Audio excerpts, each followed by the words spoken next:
You know, when you hear the word Freemasonry, what comes to mind? Probably secret handshakes, mysterious symbols, powerful men making decisions behind closed doors, right?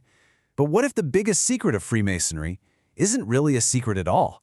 In this explainer, we're going to peel back all those layers of history and symbolism to really get to the philosophical heart of this ancient and pretty influential fraternity. So let's just get right to it. The first question on pretty much everyone's mind is, what is the great secret of Freemasonry? I mean, that question has fueled centuries of speculation, everything from wild conspiracy theories to serious scholarly debates. And the answer, as we're about to find out, is a lot more complex and way more profound than just some password or a hidden treasure map.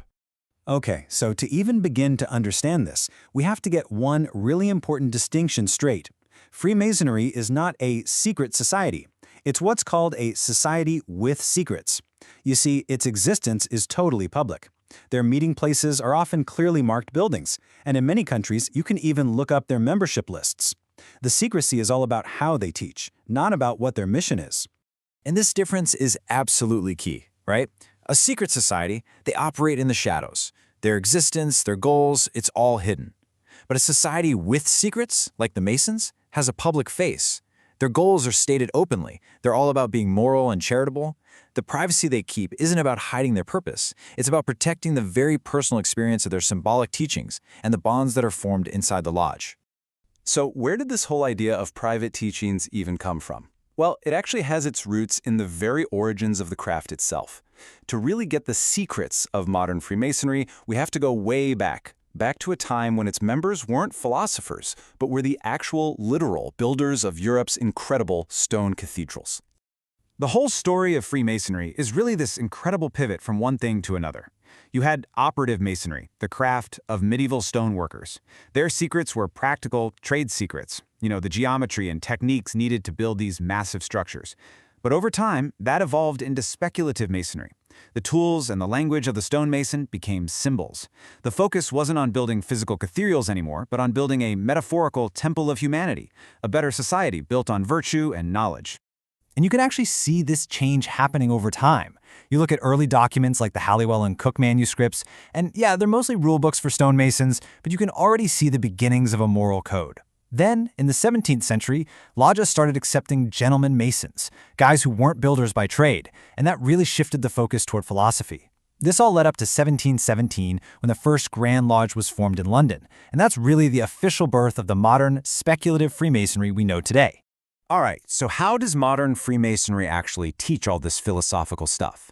Well, it's all structured as a journey, a series of 3 symbolic stages that they call degrees. Each degree is meant to represent a different phase of human life, from youth and learning to adulthood and finally to wisdom. The journey kicks off with the first degree, the entered apprentice. The candidate comes into the lodge in a symbolic state of darkness. They're blindfolded or hoodwinked. This is meant to represent a state of ignorance, basically your mind before it's been illuminated by the principles of the craft. The whole ritual is a metaphor for a journey out of that darkness and into the light of knowledge. So in this first degree, they take the old stonemason's tools and give them a whole new meaning, a meaning for self-improvement. The entered apprentice is introduced to the idea of the rough ashlar. Think of it as a raw, unfinished stone, and that stone is you. Then they're given symbolic tools to start shaping that stone. The 24-inch gauge, which represents dividing your time between work, rest, and helping others. And the gavel, which symbolizes the willpower you need to chip away at your own flaws. The whole point is to build a solid moral foundation for your life. Okay, so once that moral foundation is set, the Mason is ready for the next step, the second degree, the fellowcraft. Here, the focus totally shifts from basic self-discipline to the pursuit of knowledge and the intellect. This stage represents adulthood, really, and learning to use reason. Now, in the fellowcraft degree, the symbolism gets a little more complex, which makes sense because we're moving into intellectual growth.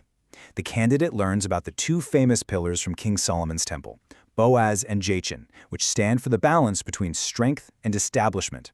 The real focus of this degree is on learning, specifically the 7 liberal arts and sciences. Geometry is especially important, seen as a way to understand the logical order of the universe and how to apply that same logic to your own life. And that brings us to the third and final degree of what's called craft masonry, the master mason. And this one. This one is different. It goes way beyond just morals and intellect. It forces the candidate to really grapple with these huge themes of wisdom, integrity, mortality, and the very nature of truth itself. This is it, the peak of the Masonic journey. The third degree isn't just another lesson, it's this powerful, allegorical drama that gets to the absolute core of Masonic philosophy. We're talking about the legend of Hiram Abiff. And the way they teach these really deep lessons, it's all built around a tragedy. It's inside this dramatic story that the ultimate lessons of Freemasonry are finally revealed. So, the legend goes like this. Hiram Abiff was the master architect for King Solomon's temple. He was the one who held the secrets to being a master builder. Well, 3 of his apprentices got greedy and impatient. They wanted the secrets without earning them, so they tried to force them out of him. And when Hiram refused to betray his sacred trust, they killed him. Now, the key thing to get here is that this isn't meant to be a history lesson. It's a powerful allegory for what happens inside a person. Hiram's murder represents the symbolic death of the ego, the shedding of your old, unenlightened self. His refusal to give up the secrets, even when facing death, is the ultimate lesson in integrity and honor. And his symbolic raising from the grave signifies a rebirth, the birth of the individual as a new person, an enlightened master mason. So, all of this, the journey, the tools, the big allegorical story, it's all pointing towards one single ultimate goal. The process of taking the raw material of who you are and shaping it into something better, something with beauty and value. And that brings us right back to that core idea of the stonemason. The entire Masonic journey is about transforming that rough ashlar, that's you, when you start, with all your flaws and rough edges, into a perfect ashlar, a smooth, perfectly shaped stone, representing a person who's been shaped by moral virtue, education, and wisdom, ready to be a useful part of society. But here's the thing. This isn't just about you. The journey is personal, but the goal is bigger. The grand project of Freemasonry is to build that metaphorical temple of humanity, a more peaceful, more enlightened world, built one perfect ashlar, one good person at a time. So, let's circle all the way back to where we started. What is the great secret of Freemasonry? Well, as Reverend Thomas Russell put it way back in 1875, the real secret isn't a password or a special handshake. It's the shared experience of going on this deep, personal journey of self-discovery. It's that indissoluble chain that connects everyone who has walked that same path, that shared journey, that common bond. That is the great secret of Freemasonry. So I'll leave you with this to think about. In our world today, a world that's all about public performance, social media, and constant exposure, what can we learn from a tradition that says the most important work you'll ever do is on yourself, in private? What's the value in building your character not for a round of applause, but for the quiet satisfaction of knowing you're living a good life?